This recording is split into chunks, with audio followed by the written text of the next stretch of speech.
Vaheguru Ji Ka Khalsa, Vaheguru Ji Ki Fateh. There seems to be a common misperception that the Sikh youth today are somehow drifting away from Sikhi. I actually strongly disagree with that assertion, because the problem with a statement like that is that it narrowly defines what my practice of Sikhi is or isn't. Some may claim that the problem is that we're too willing to give up on our Sikhi Saruk, and even though I can take it as a valid criticism, I still firmly believe that the Sikh youth today are more aligned spiritually than their parents were. Consistent with the principle of Seva, Sikh youth have been serving food and PPE kits to those in need because of COVID-19. Today, more than ever before, Sikh youth are standing shoulder to shoulder with our black brothers and sisters and saying, this is not your burden to carry alone. This spark inside of us was ignited by a deeply rooted commitment to Sarbat da Pala. Having said that, are Sikh history books engaging enough to captivate the youth? Unfortunately, the answer is no. Like George Orwell said, the most effective way to destroy people is to deny and obliterate their own understanding of their history. We can see this quote come to life if we take a look at how Sikh history is being recorded. The earliest writings about Sikhs come from Muslim authors who were driven by a passion to hate the community and instead ended up highlighting qualities like perseverance and persistence. There's another set of books written by Hindu authors with an agenda to undermine the Sikh identity and philosophy. They're changing even the most basic facts about the Guru's lives and trivializing the sacrifices we've made. They're also propagating Sikhism as an extension of Hinduism.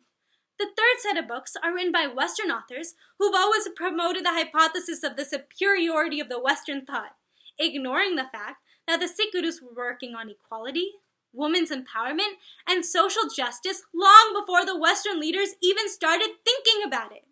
And the last set of books, written by Sikh authors themselves, with a few exceptions, are just too dry. They're either written as uninteresting readouts of factual information, or sometimes their use of miracles to idolize the Gurus makes them unbelievable. They use analogies that we in Western countries can't understand. When I read US or European history books, they bring history to life. The trials and tribulations, you can visualize the historical figures in the turbulent times and understand what led to the choices they made. They're based off of extensive research with proper citations. If we don't learn to tell our own story, someone else will. And it will be written in a way that we won't recognize it, and future generations won't believe it. June is the month that we all commemorate the martyrdom of our fifth Guru, Shahidan de Sartaj, Guru Arjan Dev Ji. We're reminded of how Guru Sahib recited, Tera pana, meetha lage, har naam padarit, nanak mange. Despite being tortured for 5 unrelenting days and nights at the behest of Jahangir, there were numerous factors that led to Guruji's Shahidi, whether it was the animosity of his eldest brother Priti Chand, or the Tikadar of the Hindu and Muslim faith, the Brahmins, or the ulama and the qazis who were jealous of Guruji, or Chandu Shah, who was upset at the marriage proposal to his daughter being rejected, or even Jahangir himself, whose own orthodox, conservative thinking clashed with the more compassionate, secular thinking of the Guru. If I were to pick 2 of the biggest factors that led to Guruji's Shahidi, I choose the ulama and Jahangir himself. The emperor preceding Jahangir was Akbar, who was a fairly secular king. He was impressed by the practice of langar that rejected thousands upon thousands of years of oppression and segregation, and so he let the Guru be. This was contrary to how the conservative Muslims viewed the Sikhs. They saw how Guru Sahib's influence in Punjab and beyond was increasing by the day. They watched as the Sikhs established new cities like Gondwal Sahib and Amritsar that were becoming the centers of trade and progress. They saw how the common people were flocking to Guru Sahib for spiritual guidance. And that's why they claimed that the real intention of Guruji was to overthrow the Mughal rule. But Akbar never believed them. His successor, Jahangir, on the other hand, was cut from a completely different cloth.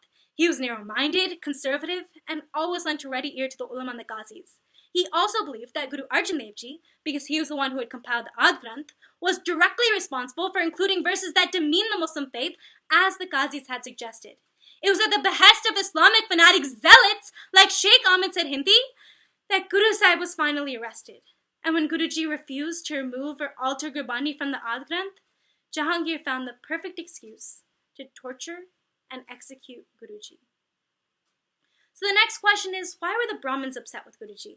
Well, let's consider a scenario where you're part of the privileged class in a society, and you use everything in your power to perpetrate a strict system that defines everyone else's stature in society, what they can do in life, who they can marry, who they can socialize with, and lo and behold, some change agent comes to your city and turns the entire system upside down. How would you feel? Perhaps a little bit threatened? That's exactly what the experience for the Brahmins was. The Brahmins, who had subjugated an entire society to rigid caste boundaries. Guru Sahib had created an awakening in the people that challenged the old order. And to add to their rage was the fact that Guru Arjan Dev Ji, while compiling the Adi Granth, didn't include the banis of some of the contemporary Brahmins, but instead chose the writings of some of the sants from lower castes, whose bani was more consistent with Sikh principles. Let's move on to Guru Sahib's own brother, Priti Chand. Priti Chand was the eldest son of Guru Ram Das Ji, and he wholeheartedly believed from a young age that he was entitled to the Guruship. He managed all of the Guru's political and economic affairs. Guru Sahib tested him again and again to see if he exhibited the qualities of humility, or compassion, or seva, but he failed every single time. ਜਦੋਂ ਗੁਰੂ ਰਾਮਦਾਸ ਜੀ ਜੋਤੀ ਜੋਤ ਸਮਾਨ ਕੇ ਸੀ, ਉਹਨਾਂ ਨੇ ਵਾਹਿਗੁਰੂ ਜੀ ਦੀ ਬਖਸ਼ੀ ਗੁਰਗੱਦੀ ਗੁਰੂ ਅਰਜਨ ਦੇਵ ਜੀ ਨੇ ਹੀ ਬਖਸ਼ੀ. He saw the qualities of Sat, Santokh, and Sabar in Guru Arjan Dev Ji that he didn't see in Priti Chand. That's the reason why the eldest brother could not reconcile with Guru Arjan Dev Ji and instead chose to oppose and do his best to undermine him. Now, Chandu Shah was a very rich and influential man in Jahangir's court.